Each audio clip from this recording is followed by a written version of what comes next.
सरदार वल्लभ भाई पटेल भारतीय राजनीतिक में एक प्रतिष्ठित नाम है। वह एक वकील और राजनीतिक कार्यकर्ता थे। उन्होंने भारतीय स्वतंत्रता आंदोलन के दौरान एक प्रमुख भूमिका निभाई। स्वतंत्रता के बाद वह भारतीय संघ में 500 से अधिक रियासतों के एकीकरण में महत्वपूर्ण भूमिका निभाई थी। वह गांधी की विचारधारा और सिद्धांतों से बहुत प्रभावित थे। वे स्वतंत्र भारत के पहले गृह मंत्री थे। इन्हें लौह पुरुष नाम दिया गया था। इनका जन्म 31 अक्टूबर 1875 को गुजरात के नडियाद गांव में झवेर खाई और भाई के यहाँ हुआ था।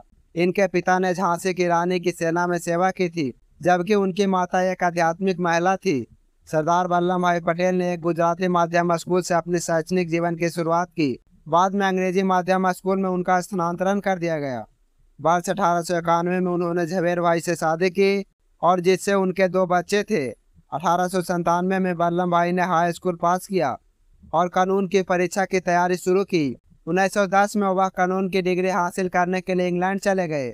उन्होंने 1913 में इंस ऑफ कोर्ट में अपनी कानून की डिग्री पूरी की और अपने कानून के लिए गुजरात के गोधरा में कानून के अभ्यास शुरू करने के लिए वापस भारत आ गए। 1917 में सरदार वल्लभ भाई को गुजरात सभा का सचिव के रूप में चुना गया था। 1930 में महात्मा गांधी द्वारा शुरू किए गए प्रसिद्ध नमक सत्याग्रह आंदोलन में भाग लेने के लिए कैद किए गए नेताओं में सरदार वल्लभ भाई पटेल शामिल थे।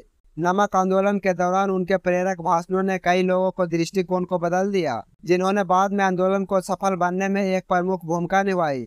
इन्होंने पूरे गुजरात में सत्याग्रह आंदोलन का नेतृत्व किया। समझौता के बाद 1931 में सरदार पटेल का मुक्त कर दिया गया। इस संधि को गांधी इरविन संधि के नाम से जाना जाता था। 1934 में विधायकी चुनावों के दौरान सरदार पटेल ने भारतीय राष्ट्रीय कांग्रेस के लिए प्रचार किया। हालांकि उन्होंने चुनाव नहीं लड़ा, लेकिन सरदार पटेल ने चुनाव के दौरान अपने साथी दल के साथियों की मदद की। 1942 में भारत छोड़ो आंदोलन में पटेल ने गांधी के प्रति अपने अटूट समर्थन को जारी रखा। जब कई समकालीन नेताओं के बाद में फैसले की आलोचना की, उन्होंने दिल खोलकर भाषणों की श्रृंखला में आंदोलन के एजेंडे का प्रचार करते हुए पूरे देश में यात्रा जारी रखी। 1942 में उन्होंने फिर से गिरफ्तार किया गया और 1945 तक अहमदाबाद किले में अन्य कांग्रेस नेताओं के साथ कैद कर लिया गया। भारत में स्वतंत्रता प्राप्त करने के बाद पटेल पहले गृह मंत्री और उप प्रधानमंत्री बने।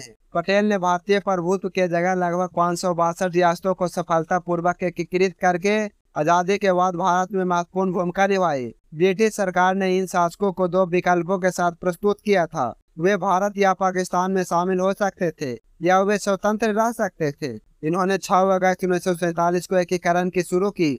वह जम्मू कश्मीर, जूनागढ़ और हैदराबाद को छोड़कर उन सभी को एकीकृत करने में सफल रहे। पटेल भारत की संविधान सभा के एक प्रमुख सदस्य थे। पटेल की राजनीति और विचारों पर गांधी का गहरा प्रभाव था। उन्होंने महात्मा के प्रति अटूट समर्थन का वादा किया और उन्होंने सिद्धांतों को जीवन भर निभाया। पटेल ने गांधी को अपना समर्थन दिया। 1950 में सरदार वल्लभ भाई पटेल के स्वास्थ्य में गिरावट शुरू हुई। उन्होंने महसूस किया कि वह ज्यादा समय तक सक्रिय राजनीतिक नहीं कर सकते हैं। 2 नवंबर 1950 को उनका स्वास्थ्य और बिगड़ गया और वे बिस्तर पर ही सीमित हो गए। 15 दिसंबर 1950 को दिल का दौरा पड़ने के बाद महान आत्मा ने दुनिया से विदा ले ली। 1991 में उन्होंने मरणोपरांत भारत रत्न से सम्मानित किया गया। उनका जन्मदिन 31 अक्टूबर 2014 में राष्ट्रीय एकता दिवस घोषित किया गया।